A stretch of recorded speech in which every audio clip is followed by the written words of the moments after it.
A ver. Muy buenas tardes. Aquí comenzamos con nuestra segunda clase de la Escuela Austríaca y Liberal y vamos a seguir con la interpretación de Hegel a Popper, disertada por el doctor Marcelo Montes, politólogo internacionalista argentina. Bienvenida. Hola, ¿qué tal? Bueno, la idea era continuar con el libro Popper, La sociedad abierta y sus enemigos. Ya habíamos visto la introducción, vimos Platón, la introducción que tenía que ver con los filósofos del historicismo. Ahora nos tocaría Hegel y nos quedaría solamente Marx para terminar con el libro. Aunque ya habíamos anticipado que en realidad las críticas más feroces de Popper a estos tres filósofos en realidad se concentran en los dos primeros. Bueno, Hegel. A ver, Hegel nace en Stuttgart en 1770 y muere en Berlín en 1821. La idea de hoy era presentarles muy esquemáticamente en tres partes la charla. Por un lado, su filosofía. Genéricamente, por supuesto, esta es una interpretación de Popper sobre la filosofía de Hegel.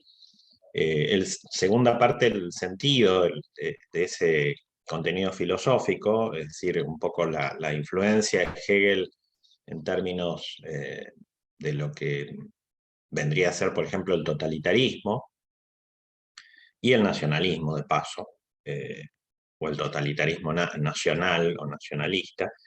Y finalmente, la influencia filosófica de Hegel, que también vamos a tratar de darle un contenido, si se quiere, más bien político, para evitar que esta charla sea exclusivamente, absolutamente filosófica.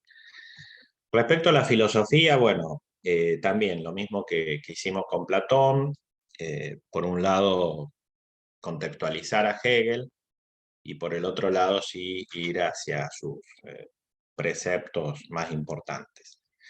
Hegel, como vimos entonces en el dato histórico, es alemán, pero en una Alemania que no existía. Podríamos decir que era profesor universitario, va a tener una gran influencia sobre todo de Kant, indirecta de Platón, pero sobre todo de Kant. Por supuesto va a estar referenciado dentro de lo que se denomina genéricamente el idealismo alemán. Sus dos obras más importantes son Fenomenología del Espíritu y Elementos de la Filosofía del Derecho. Después, leí Elementos de la Filosofía del Derecho cuando era estudiante de grado. Tiene un contenido bastante denso, bastante pesado, complejo para entender. Tal vez como buen alemán. Insisto con esto de que es alemán, pero en ese momento Alemania no existía. Hegel es un profesor que le toca vivir, igual que Fichte, igual que otros contemporáneos suyos, el momento de la invasión napoleónica a lo que eran los territorios alemanes, a los principados alemanes. La invasión napoleónica es el corolario, digamos, de la Revolución Francesa. Ese es un poco el contexto, los primeros años del siglo XIX. Y ese hecho genera una gran influencia en todo lo que es el pensamiento de Hegel. Por un lado la Revolución Francesa y por el otro lado la presencia de Napoleón en los territorios alemanes. Respecto a las influencias de otros filósofos de Hegel, bueno, repito, Platón y Kant. Si recordamos lo que planteaba Platón, bueno, ustedes recuerden la cuestión del cambio, el cambio como flujo, igual que Heráclito, pero con esta permanente referencia al mundo de las ideas, ¿no? Es decir, las cosas o los objetos o las realidades mundanas siempre se referencian respecto o en referencia al mundo de las ideas, valga la redundancia. Pero, si bien en el caso de Platón, esa realidad mundana es sinónimo de decadencia, y por lo tanto hay que permanentemente referenciarse al mundo de las ideas para de alguna forma enderezar ese rumbo, ese destino, para Hegel, para Hegel bueno, siguiendo la misma lógica de Platón, en lugar de terminar en un proceso de decadencia, ese destino es un destino de progreso. O sea que podríamos decir que Hegel es un Platón optimista, es un Platón progresista, es un Platón que siempre tiene la expectativa, digamos, tanto en su determinismo histórico, por eso es historicista, como en la trayectoria de las ideas, tiene un objeto, digamos, un objetivo de progreso. Ahora, ese progreso llevado al contexto real, material, histórico, en la Alemania que a él le toca vivir, insisto que no es Alemania, pero bueno, territorio alemán, está referenciado en la monarquía prusiana, básicamente en Federico Guillermo de Prusia, que era una monarquía, como todo lo que podamos decir de Prusia, absolutamente conservadora. Es más, cuando Napoleón pasa por esos territorios, claro, los alemanes se dividen, digamos, ¿no es cierto?, entre aquellos que defienden la monarquía rajatabla y aquellos entre los cuales se contaban los que eran entusiastas de la Revolución Francesa, pensando que Napoleón era prácticamente la personificación de la Revolución Francesa por territorio alemán.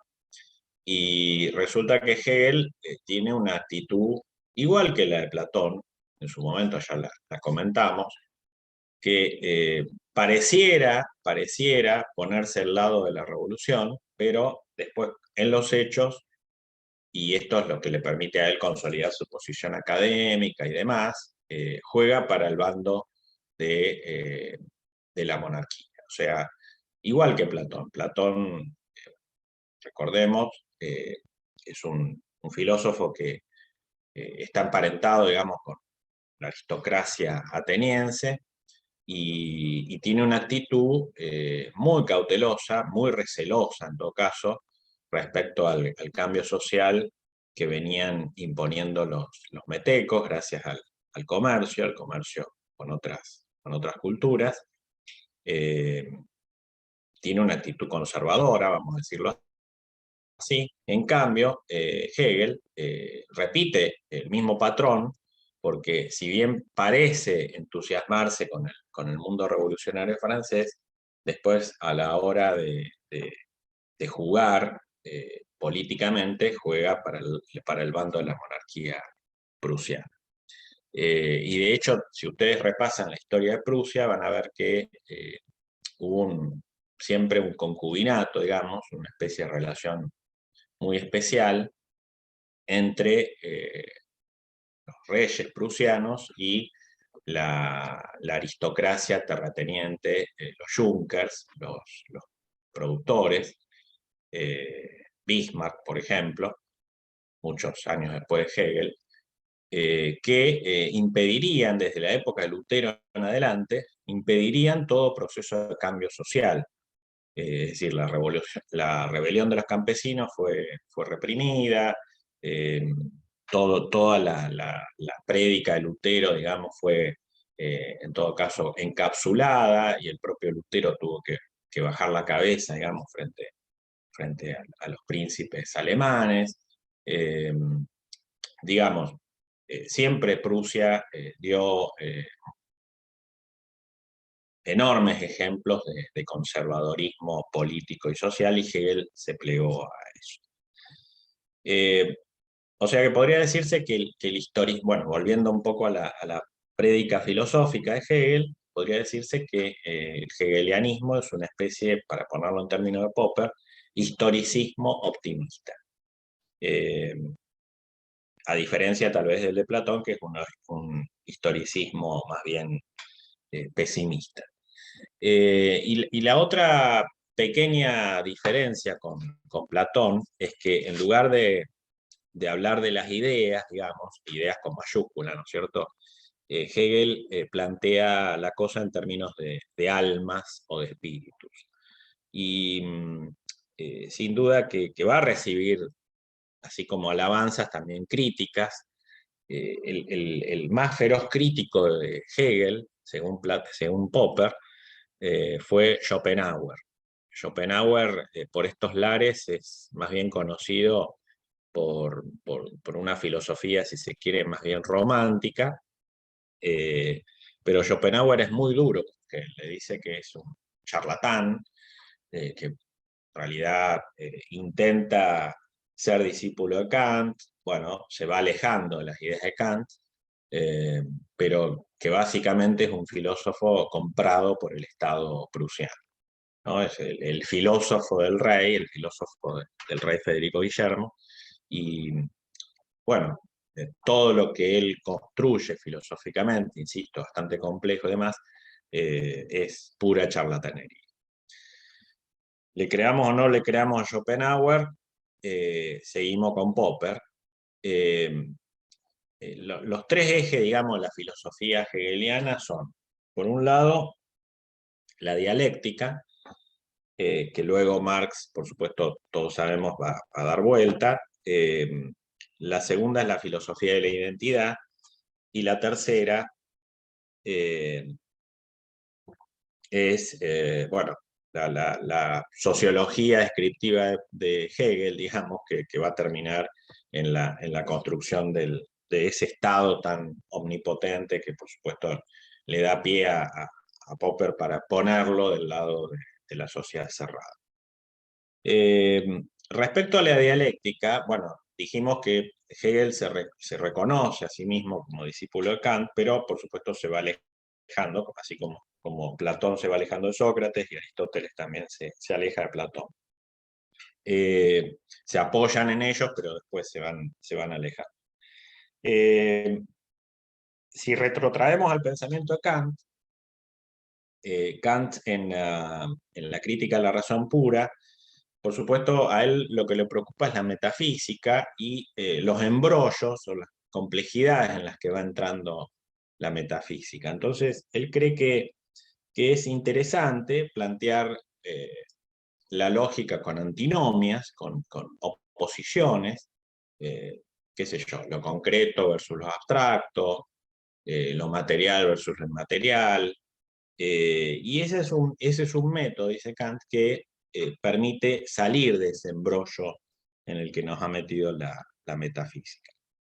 Y estas antinomias, que para Kant son, bueno, insisto, un instrumento como para salir del embrollo metafísico, sin ninguna otra connotación, Hegel las va a tomar y va a construir su famoso método dialéctico. El método dialéctico de Hegel consiste de esas antinomias, pero con un fin superador. En todo el relato que voy a plantear de Hegel hay siempre, así como dije, el historicismo de Hegel es optimista, positivo, digamos, superador. Bueno, aquí mismo también en este método filosófico hay un elemento distintivo que nos permite salir no del embrollo metafísico, sino del propio embrollo dialéctico. Si planteamos la dialéctica así en términos muy elementales, muy básicos, estamos hablando de que los raciocinios individuales, estamos hablando de dos filósofos racionalistas, por supuesto, que creen en la superioridad de la razón. Kant, yo diría que es la la superación de toda la filosofía moderna, la Ilustración, por supuesto, es decir, el que más lleva adelante ese pensamiento racionalista. Hegel lo mismo, pero Hegel ya se desvía un tanto. Digo, frente a los raciocinios individuales, que esa sería la tesis. La dialéctica, ustedes saben, se construye con la tesis, la antítesis y la síntesis. Se le opondrían las irracionalidades, las circunstancias que nosotros no manejamos, que nuestra razón no maneja. Pero como Hegel es optimista, logra salir de ese binomio, de esa antinomia, diciendo, bueno, ok, pero la síntesis de esos raciocinios individuales, de esas irracionalidades que nos depara la realidad todos los días, la forma de salir de allí, del atolladero, es a través de una razón colectiva, histórica y providencialista. Es más, cataloga la razón como muy astuta. O sea, la astucia de la razón consiste en superar la tesis y la antítesis siempre. Hasta ahí todo es inocente, digamos, ¿no? Creo que les costará encontrar en un costado de Hegel que nos haga vislumbrar ese filósofo del totalitarismo, como dice Popper, que asoman en el horizonte, pero hasta ahora no lo veo. El segundo punto, y ahí acá sí vamos a ir entrando muy levemente en el Hegel totalitario, es la filosofía de la identidad. Y la filosofía de la identidad, bueno, por supuesto, iguala la idea con mayúsculas, la idea de Platón, pero esta vez con mayúsculas, la idea, a la razón. Es decir, le da un contenido, si se quiere, extremadamente racionalista, Hegel, al pensamiento platónico, pero al mismo tiempo plantea que la razón es igual a lo real. Es decir, acá asume que lo racional es real y lo real es racional. Y la concreción de eso, finalmente el artefacto o el instrumento que va a plasmar esa idea racional real, es el Estado. Acá sí, por supuesto, ya avanza varios pasos más que Platón. Ustedes dirán, bueno, ¿por qué Popper entre Platón y Hegel no dice absolutamente nada de otros pensadores? Bueno, hay toda una serie de citas de Aristóteles para demostrar que Aristóteles, si se quiere, también se va desviando un poco de Platón, ¿no es cierto? Pero en realidad, porque ya lo dije en la primera clase, Popper elige estos tres pensadores porque son tres grandes pensadores, que hay mucho consenso filosófico respecto a justamente esa grandeza, y él los identifica como grandes enemigos de la sociedad abierta. Entonces, estamos justamente explicando, fundamentando por qué no hay nada entre Platón y Hegel, desde la óptica de Popper, ¿no? Y acá sí podremos ir identificando ya a partir de esta clase cómo Platón es un poco el filósofo de la derecha, digamos, el filósofo más afín a lo que luego sería el nazismo, no porque Platón sea nazi ni nada que se le parezca, digo, ¿no? Sino por toda una serie de elementos que ya hemos visto, fundamentalmente por el lado del historicismo, un historicismo pesimista. Los contenidos después se van rellenando, digamos, pero estos filósofos crean de alguna forma como una especie de esqueleto sobre el cual se va a enancar o se va a sostener todo el edificio totalitario. Entonces, así como hay un totalitarismo de derecha, entre comillas, que es el fascismo y el nazismo, también hay un totalitarismo de izquierda, que vendría a ser el socialismo real. Y acá, en este caso, Hegel, con esta omnipotencia del Estado, que ya vamos a justificar, o lo vamos a justificar de acuerdo a él, bueno, termina siendo el filósofo justamente de ese totalitarismo de izquierda, porque él le va a proveer los instrumentos necesarios para que Marx cree lo que finalmente va a crear. Amén de que vuelvo a la filosofía de la identidad, amén de que el Estado, digamos, corona esa eh, realidad racional, o esa identidad entre idea, razón y realidad. Derivado de esto, por supuesto, la concreción instrumental de esa omnipotencia estatal es, por ejemplo, la ley, ¿no? La ley, a diferencia de, por ejemplo, toda la tradición judeo-cristiana, donde la ley está por encima de los individuos, pero se nutre, digamos, de las reglas que fijan esos individuos, acá el Estado lo subsume todo, y por lo tanto la ley está por encima de todos nosotros, tiene existencia propia, digamos, y esto va a ser, de alguna forma, la raíz del positivismo ético jurídico, es decir, porque lo dice la ley, es moral, porque lo dice la ley, es real, porque lo dice la ley, cualquiera sea, ¿no es cierto? Si es legal mandar a la gente a la cámara de gas, bueno, ok, hay que mandarlo. A este extremo llega el positivismo jurídico, ¿no? A este extremo llega la lógica hegeliana. Acá no valen los derechos naturales, no vale nada de eso. Si uno es libre a partir de vivir, de nacer, nada de eso. Si todo lo que diga la ley, si te tienen que detener 9 horas en Ucrania hoy mismo, sin darte ni siquiera comida, te tienen encerrado, bueno, no sabes dónde estás y demás, bueno, justamente esa es la arbitrariedad de la ley. Todos tus derechos individuales y demás están absolutamente suspendidos. Ese es el extremo del positivismo jurídico, que después, por supuesto, Kelsen va a, a construir sobre bases más importantes, ¿no? Pero el otro elemento que creo que Hegel somete claramente es la libertad de pensamiento.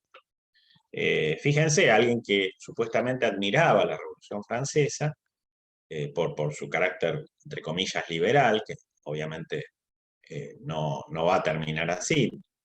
Vamos a plantear la dialéctica de la Revolución Francesa. La Revolución Francesa sería la tesis, la antítesis sería el terror.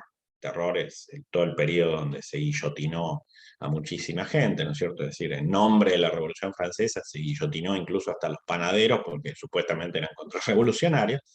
Bueno, la síntesis, ¿cuál sería? Napoleón.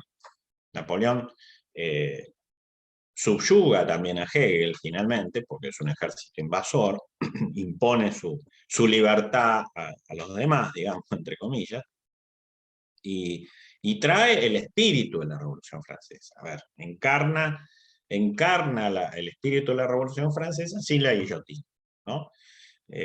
Por eso sería la síntesis. Bueno, decía, es increíble como un filósofo que supuestamente alaba la libertad, ¿no es cierto?, exalta la libertad, termina diciendo que la libertad de pensamiento, que es tan necesaria, debe ser amparada por el Estado. O sea, el que finalmente fija las reglas o las normas para esa libertad de pensamiento, la libertad de pensamiento, no la libertad de prensa, debe ser el Estado. ¿Y por qué? Porque el Estado ¿cómo les diré? Es la consecución, es la obra cumbre de la racionalidad, para enfrentarnos a la religión. Fíjense, por supuesto, Hegel es laicista, cree en un Estado secular, no cree en las fuerzas de la religión. Y en esto sí tiene razón. La religión sometió a los Galileo, sometió a los Giordano Bruno, los mandó a la hoguera, Giordano Bruno los mandó a la hoguera, a Galileo lo excomulgó, lo condenó al ostracismo, digamos, porque todo lo que ellos habían descubierto, bueno, era, según las inquisiciones religiosas, digamos, según los tribunales religiosos, eran herejías. Entonces, la única forma de superar ese mundo premoderno es a través de la presencia de un Estado, a través de un Estado presente, vamos a ponerlo en términos contemporáneos, ¿no? Contemporáneos argentinos. El Estado es el único que puede vigilar, puede proteger, puede custodiar, puede amparar la libertad de pensamiento. Claro, esto es como, digamos, darle a un... voy a dar un ejemplo un poco burdo, no sé, es como llevar un piromanía con una estación de servicio, ¿no? Es decir, solucionamos un problema, pero creando otro mucho más grave, ¿no? Queremos quitar a la religión del medio, pero le damos al poder, al Estado, poder inmenso para finalmente vigilar la libertad de pensamiento. Esto no es muy incoherente con la propia biografía de Hegel, porque finalmente Hegel, lo decía Schopenhauer, además de criticarlo en términos de charlatanería, que preserva su posición jerárquica dentro del sistema, dentro del establishment académico universitario, gracias a aplaudir, digamos, la monarquía prusiana. O sea, es un personaje que no obstante su obra, logra ascender políticamente y consolidar su posición política académica dentro del mundo académico, gracias a ser un obsecuente, digamos, del rey Federico Guillermo. O sea que él tenía claro que el Estado tenía que vigilar el pensamiento, porque yo supongo que habrá habido otros profesores, otros académicos que tal vez criticaban o refutaban a Hegel, pero bueno, él estaba en una posición encumbrada que le permitía con el dedo seleccionar quiénes podían oponérsele a él y quiénes no. Amparado él mismo por el Estado. La consecución institucional, la cumbre institucional de este pensamiento hegeliano es la Constitución. También acá parece ser liberal Hegel, pero no nos engañemos, porque ustedes saben que todos los regímenes totalitarios han tenido constitución, es decir, no basta con plasmar los preceptos liberales, o sea, los derechos individuales, la garantía individual y demás, porque existe una constitución, porque todos sabemos que las constituciones han sido instrumento también de los regímenes totalitarios, así que acá Hegel nuevamente nos engaña con su retórica. Bueno, ahora sí el tercer elemento, digamos, que es el nacionalismo, ¿no? Que es la base del totalitarismo moderno hegeliano. El nacionalismo germánico, ¿no? Aclaro. Y voy a decir algunas cuestiones bastante polémicas y que tienen que ver con el mundo que estamos viviendo estas últimas semanas. Ustedes saben que, bueno, toda la cuestión ucraniana es un debate, digamos, ha puesto en el tapete una cuestión como el debate de los nacionalismos y demás, ¿no? Esto no es una clase, yo suelo doy una materia que se llama Nacionalismo y Liberalismo, es un seminario muy breve, a propósito de dos concepciones que parecen enfrentadas, ¿no es cierto? Ustedes saben que, por ejemplo, Alberto Venegas Lynch es un filósofo argentino que no concibe que son tradiciones absolutamente irreconciliables. Pero, particularmente en el siglo XIX, todos sabemos que en Europa, la Revolución Belga, las otras repúblicas francesas que intentaron existir después de la restauración monárquica de Luis XVIII, bueno, las revoluciones previas a la del 48, digamos, que la revolución del 48 es más reivindicable no por los liberales, sino por los marxistas. Digo, en ese periodo sí hubo algún puente entre los nacionalismos y el liberalismo. Lo digo así al pasar, para cualquier cosa en las preguntas evacuamos la duda respecto a eso, pero lo que quiero decir es que es llamativo que se hable de un nacionalismo germánico en un país que no existía, digamos, nunca existió Alemania. Por lo menos hasta esa fecha, hasta 1831, que muere Hegel, no existía Alemania. Va recién a existir en la última parte del siglo XIX, sobre todo con la hegemonía prusiana, primero sobre Austria, y después, venciéndola en una guerra, ¿no es cierto? Y después sobre Francia, y entonces allí Prusia, la Prusia dorada de Hegel, se va a convertir finalmente en el instrumento por el cual se va a encarnar el nacionalismo alemán y el Estado alemán, primero bajo un formato imperial y después sí con un formato republicano, con la República del Weimar. Pero ustedes dirán, bueno, pero Alemania durante los siglos anteriores, ¿qué pasó? No existía. Efectivamente no existía, no existió como Estado-nación consolidado. Era un cúmulo de la Edad Media en adelante, era un cúmulo, digamos, antes de la Edad Media eran tribus germánicas y después de la Edad Media eran un cúmulo de principados que competían, que rivalizaban entre sí, algunos más importantes que otros, y bueno, absolutamente conservadores, dentro de los cuales el que más finalmente va a erigirse en el más poderoso va a ser Prusia.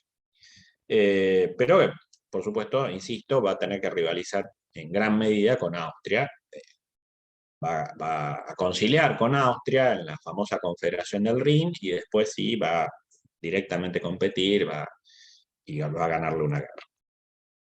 Ahora, sí hay un profuso nacionalismo más allá de la existencia del Estado-Nación, ¿no? Es decir, Alemania, y ¿por qué traigo a colación lo que está pasando en estos días? Porque es un fenómeno muy parecido al ucraniano.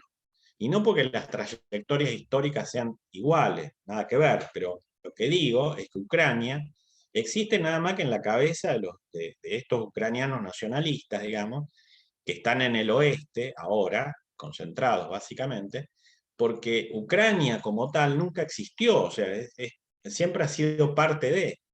Y con los alemanes pasa, o ha pasado, más o menos lo mismo. No ha sido parte de, pero sí ha estado fragmentada 10 millones de principados y demás. O sea que no existió nunca el Estado-Nación alemán. Podría decirse que los antecedentes de Hegel, en ese sentido, son Herder y Fichte. Johann Herder es un pensador que yo les recomiendo, es muy interesante para consultar. Bueno, Y perdón, yo Fichte, diría bueno, que sí, pasamos al próximo bloque, nos dale, conectamos nuevamente dale, porque se está bueno, cortando, ¿sí? Así que por bueno, bueno. favor, nos vemos en el próximo link. Gracias.